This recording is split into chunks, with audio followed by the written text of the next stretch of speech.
Carlisle House. This home was originally built in 1896, making it more than 100 years old. It was purchased by Charles Carlisle and his wife, Clara Belle Carlisle, in 1902. He came from the Midwest to take the job as the ticket agent for the Northwestern Pacific Railroad. He and Clara Belle were married in a newly built Presbyterian church on September 5, 1897. They raised 2 children in this house. The railroad was very important to the early Novato, and you will find many connections to it in Novato. Later, Carlisle opened a Wells Fargo Express office by the railroad depot and started a local hardware store. Mr. Yelmorini, originally from Switzerland, worked on a dairy. After coming to Novato, he saved his money and eventually bought his own dairy. He sold that in the early 1900s and moved into town and built his saloon, facing right towards the depot. Also, strange black doors are beneath the street level. No one knows whether the street used to be lower, graveled over with mud, yearly building up the road, perhaps, but they sandbag it every time it rains. Flat Iron Building. This was originally built in 1908 by Abraham Yelmorini. Mr. Yelmorini wanted to compete with the other saloons in town, so he built it on the corner of Scott and Grant Avenue, aka Marine Street. So passengers getting off the train wouldn't see any other saloons but his. Later, Charles Carlisle opened the Wells Fargo Express office here. Novato Railroad Depot circa 1879. This building served as Novato's first railroad depot when Northern Western Pacific Railroad was constructed. It was later moved here to make room for a new depot building by the railroad tracks in 1903. Built of redwood, you can see it's a very simple build, almost like a barn. The earliest buildings in Novato's were very simple, especially if they were meant for a very practical use. This building was used for passengers waiting or produce and freight waiting. There are hundreds of gallons of milk were shipped to San Francisco morning and evening from Novato. 3 passenger trains and several freight trains daily passed through, carrying tons of fruit, dairy products, and mail, even cows. Cost to ride Novato to San Rafael dropped from 55 to 35 cents in 1889. After the building was moved, it was used as a stable for horses. Second Novato Train Depot. The first Novato depot was moved behind Louisiana Hall, and the second depot was built about 1903. The second depot had 2 waiting rooms, one for men and one for women. Many male passengers smoked or chewed tobacco and used rough language. Women in those times did not smoke or appreciate swear words. Novato Railroad Depot, the original site of all 3 railroads, was constructed in 1917.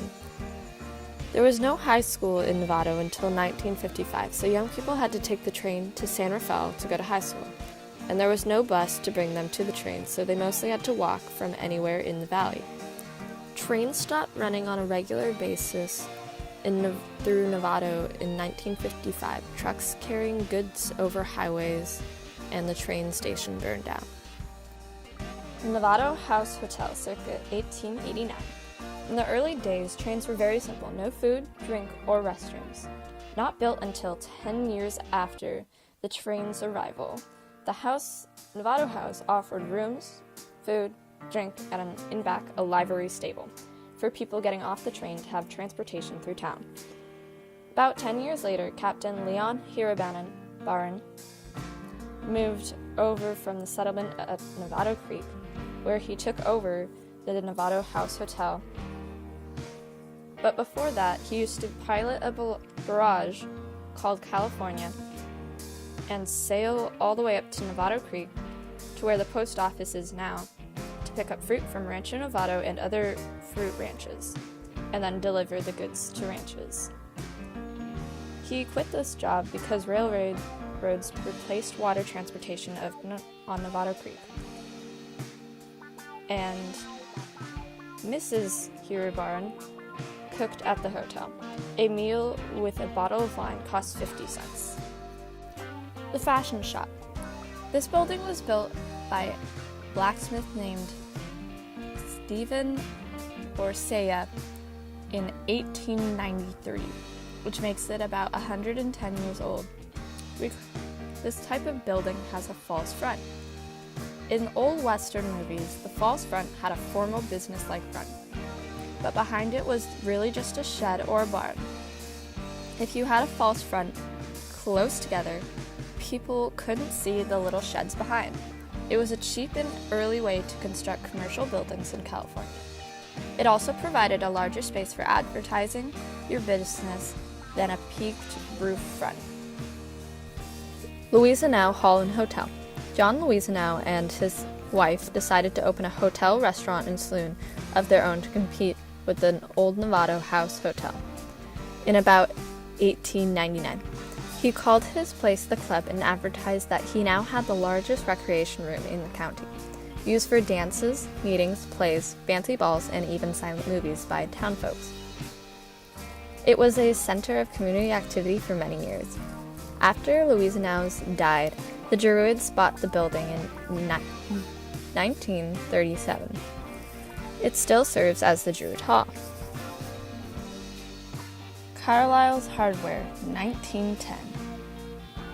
He started out as a ticket agent for the railroad and then branched out to Wells Fargo agent before trying hardware. The reason he opened this was because all the farmers needed equipment, tools, and other supplies. So a hardware store was very profitable. And about 1938, Mr. Carlisle remodeled part of his store to provide an area where Miss Carlisle could sell wedding gifts and other types of items like that, which women would buy. Miss Carlisle still did her work at home, but when she had a customer, Mr. Carlisle would crank up the phone on the wall and call her.